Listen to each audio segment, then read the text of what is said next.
Hello, my name is Jerry Wise, and I'm a relationship expert.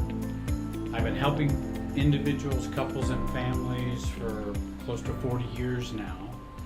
And I'm the director of the Center for Self-Differentiation and also the director of Jerry Wise Relationship Systems, which you can find me at that website as well as YouTube channel. And today I'd like to talk about the traits of a spouse of a narcissist.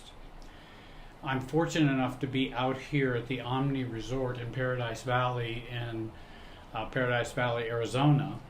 It's a little chilly today, though we've had some nice weather, but it's gotten a little cool out here today. In fact, I think there's some people that jumped in the pool. It's a little cool for me to jump in the pool, but you could hear them in the background, I suppose. This video is a list of traits regarding spouses of narcissists. It's not an exhaustive list, but it's a list of traits I wanted to share with you if you've been in a relationship with a narcissist.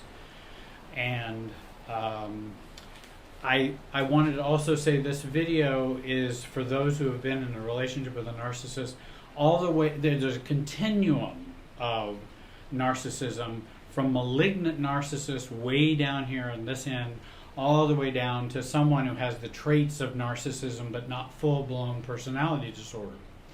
So I realized that some of the information I'm going to share would not apply to everyone exactly wherever that narcissist falls on that continuum. There are different things you would do if you were in a relationship with a malignant narcissist. There are some things you might do if you were in a relationship with someone whom had some traits of narcissism or counterdependence, or someone who's kind of self-absorbed. So it's sometimes difficult to do a video kind of in the middle of the road, because that's why you need to work with someone specifically and individually in your case. Not all of the things that I would share would match your situation exactly. That's why you need to work with someone individually. But I'd like to talk in general about the traits of someone who's in a relationship with a narcissist, or S.O.N, spouses of narcissists, sons. I'd really like to give some credit to the book by Wendy Bahari and her book Disarming the Narcissist, Surviving and Thriving with the Self-Absorbed. It's a very, very good book. I'd recommend that to you. You might check that out. There are a few things I've lifted from the book. Most of these ideas are mine, but there's a couple things, and I wanted to give her credit if I'm using any of her material. She really provides some great advice for those many, many spouses of the self-absorbed, which includes the narcissistic spouse.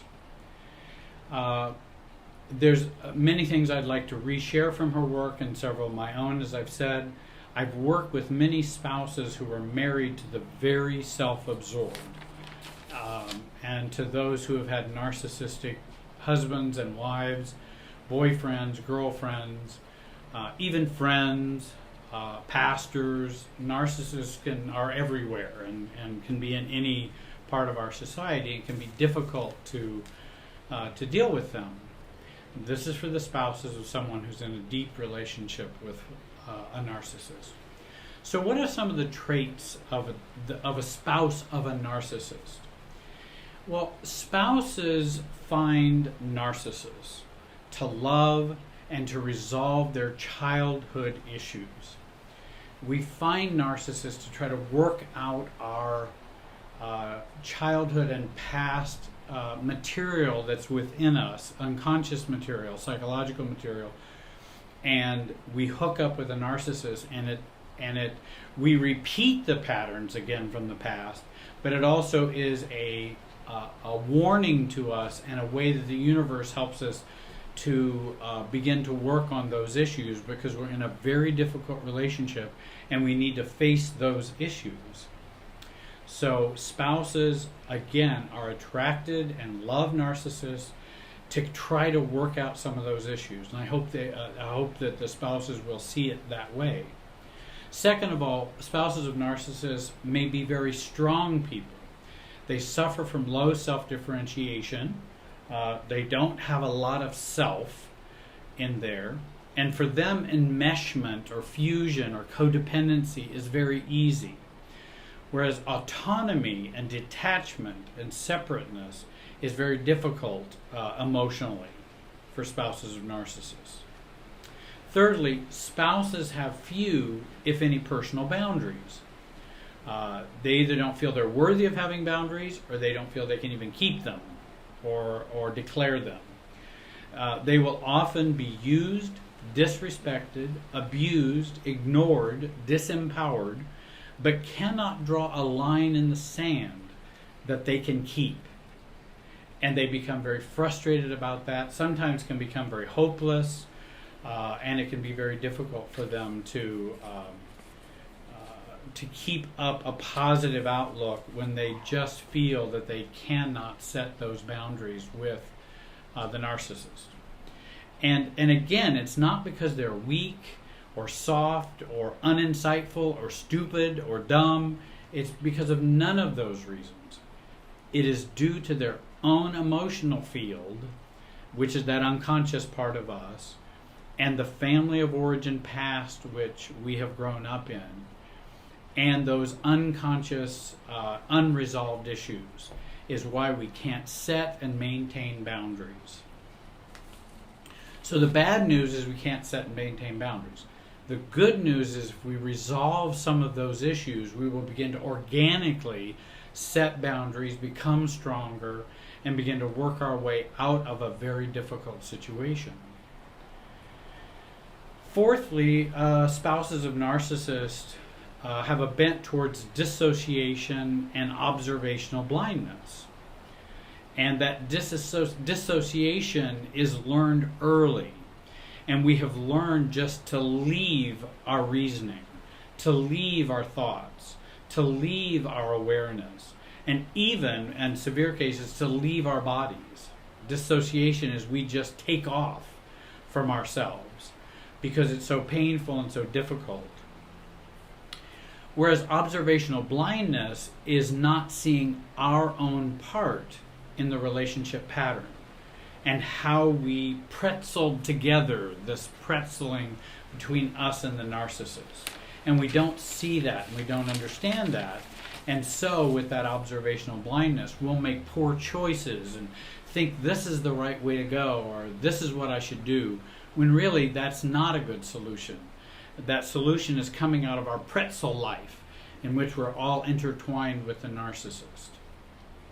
And again, we do this dissociation, we do this observational blindness to take us away from the bad that is happening in our lives, much like we did when we were growing up as children in family of origin.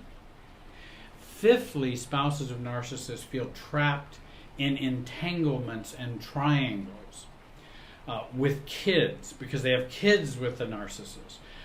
They have biological connections in that way. And also business connections. And I've known some in which they're both working together in the same business.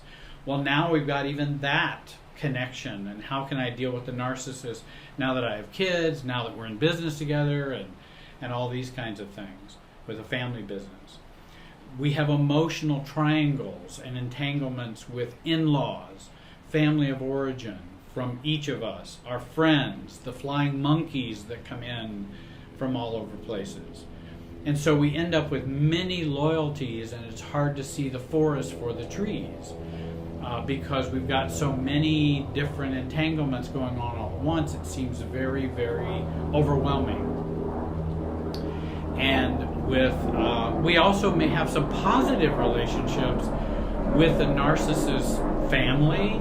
There may be some support in that family for us. Our own family of origin may have some people who support us and some who don't. We have friends who support us and maybe some who don't. So it's a very complicated map that we look at, and how do we grow out of that? How do we progress out of that? Spouses of narcissists have low self-love and very low self-acceptance.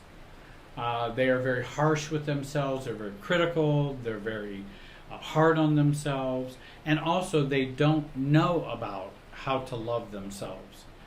And if we don't know how to love ourselves, we will find someone who doesn't know how to love us either.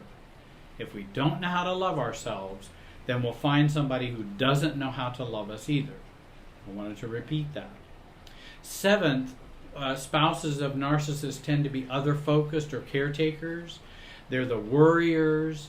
The spouses are the supporting cast members in this narcissistic, self-absorbed play. And we play that supporting cast role for their lives. They're the center and we kind of orbit around them. That gets very tiring, it gets old, also it doesn't meet our needs, and not much comes our way. Spouses of narcissists tend to be shame-based and guilt-based, extremely. We always feel we have done something wrong, which is guilt, and we always feel they're... And so spouses of narcissists tend to be shame-based, guilt-based. We always feel we have done things wrong, which is guilt. And we always feel there is something defective about us. That's shame. We are wrong. We are bad. Ninthly, spouses experience high unconscious and sometimes conscious chronic anxiety, which produces tons of reactivity within the spouses of narcissists, and will cause all kinds of arguments and all kinds of things that will happen as a result of that chronic anxiety that comes from all the unconscious things that we're not dealing with. 10th, spouses of narcissists tend to have their awareness and their subjectivity was shaped by learning narcissistic relationships as the norm growing up and also into our adulthood with relationships. 11, number 11, spouses of narcissists exert major efforts to change the narcissist for the better. And they work on a more the better. The harder I try, the better it will be. Trying harder will work. Pushing and pulling will affect a change. Distancing and enmeshing will improve the relationship if I will just do that in the right combination. Trait 12, the spouse of a narcissist does not feel special and have few needs, trying to eradicate their own needs. They have few respect and empathy needs, but they crave respect, empathy, but suppress those all of the time so that they won't get in the way of the relationship, because empathy needs and respect needs don't go well in a narcissistic relationship. Number 13, spouses of narcissists tend to over-empathize, and these are the people narcissists target for supply. If you're empathetic and you tend to over-empathize, then the narcissist is going to seek you out and find you, because that's who they want. 14, spouses of narcissists tend to settle for the crumbs at the banquet of life and are very cheap, in quotes, emotionally. Just a very, very little emotional love bombing or emotional positive coming from the narcissistic spouse goes a long way. In other words, the narcissistic spouse say, honey, I really do love you. And then for 3 months, they don't need to hear anything else because they've gotten that little crumb, and now they'll live on that for quite some time. And the narcissist hopes that they will. 15, the spouse of narcissists tend to view entitlement by others, such as the narcissist, as a strength. There's something inside of them, oh, that looks strong. And they have a strong direction, or they have good control, or they have strong self-love. And it's kind of impressive when you see the narcissist and how they function. You go, ooh, I'm kind of attracted to that because they're a strong person, and I'm not really that as a spouse of a narcissist. So I almost see that in a very positive light. And then we will gravitate toward them as well. 16, spouses of narcissists have a difficult time with the fear of confronting others, especially their narcissistic partner. They know shame-shedding event is going to happen if they confront or share their own needs with the narcissist. Shame-shedding is going to happen, and the narcissist is going to feel shamed, and they're going to take it out on the spouse. Well, so Jerry, what should spouses of narcissists do to heal? And again, I haven't shared all the traits that are possible, but these are some of the traits of spouses of narcissists. And so what would be your advice, at least to start with? And we can do a whole nother video on what advice we would do, and I'll do that for you. First of all, I wouldn't do couples therapy or couples coaching. If you do that, things tend to stay hidden. People get bullied. It's show-off time for the narcissist, or it's time to be charming and put on an act. Or it's time for the narcissist to be intimidating, or these type of moves, so the focus will not be on them. Secondly, work on self. Self-differentiation work is most important.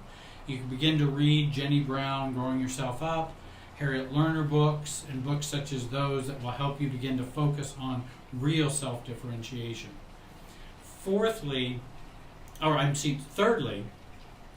begin to reduce feeding the beast. Begin to stop providing the details of your life, feelings, dreams, hurts. Stop putting your heart out there for the narcissist to pound on. We need to keep that within ourselves. Fourthly, examine and explore how you got here with a really good family of origin coach or therapist. This work will definitely give you the clues for your next step and to begin to get your life unstuck. Fifthly, remember, narcissistic abuse is not about an overreactivity to the normal ups and downs of relationships, nor is it complaint about uncompatibility or mere emotional unavailability in relationships. Narcissists tend to want to harm, and their inability to change and their sadistic nature, it's about extreme chronic devaluation, control, sabotage, and disrespect. That's what it's about. And number 6, as spouses of narcissists are survivors. See yourself as a survivor. Your trauma is real. Your trauma bond with the narcissist is real. Begin to bond with healthier others. Recovery groups, friends, supportive church friends. Increase me time. Increase self-pleasure. Get a good therapist or coach that you can begin to bond with them rather than the narcissist. What I'd like you to do is I'd like you to sign up for information that I'd like to send you. Watch the 150 videos I have on YouTube. I hope you will join our YouTube channel. Sign up to be on my mailing list at www.jerrywiserelationshipsystems.com. There's going to be some new workshops coming out that are already done. They just need to be posted and you'll be able to watch them. And I'll send those to you if you're on the mailing list. So I hope you will keep in touch with us so that we can contact you with this information. I feel very thrilled to be out here in Arizona. I had a reception that I needed to attend this past week, which was wonderful, out here in Paradise Valley. The mountains are behind me. The pool's back there. I think they've got 3 pools here or something. It's an incredible location. The Omni Montelucia Resort, which is quite beautiful. I'd like to return sometime. I hope the video has been a help to you in some way today. I realize I'm starting to lose my light. We were trying to get this done sooner, and the light, when it starts to get dark, it starts to get dark quickly. and I might have missed that time spot. But I do want to tell you, I hope that this has been a support and a help to you. Please watch those other videos, and thank you for watching today, and have a great day.